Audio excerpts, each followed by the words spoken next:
sonuç elde edilen sonucu yatırıma dönüştürdüğün anda zaten onun üretimiyle ilgili inanılmaz destekler var. Sonrası burası. Bundan sonra bizimki zaten.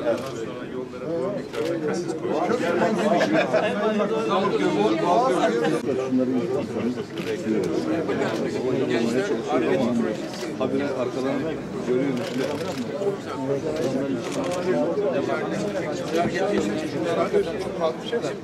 Bence bu reçine ve yağ, ben Türkiye İhracatçılar Meclisi'nde ve değerli başkanımıza böyle bir fikirden dolayı, Türkiye İhracatçılar Meclisi'nde ve değerli başkanımıza böyle ileri bir fikirden dolayı, hakikaten gelecekle ilgili böyle bir fikirden dolayı tebrik ediyorum.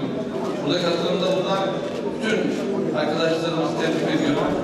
İnşallah buradan kuruş kadar bu ortamlar, bu mekanlar, bu yastıktan çok güzel gideler, çok güzel sınavlar çıkar diye hayırlı olsun diyorum. Sayın Bakanım, ben buradayız. Buradayız efendim.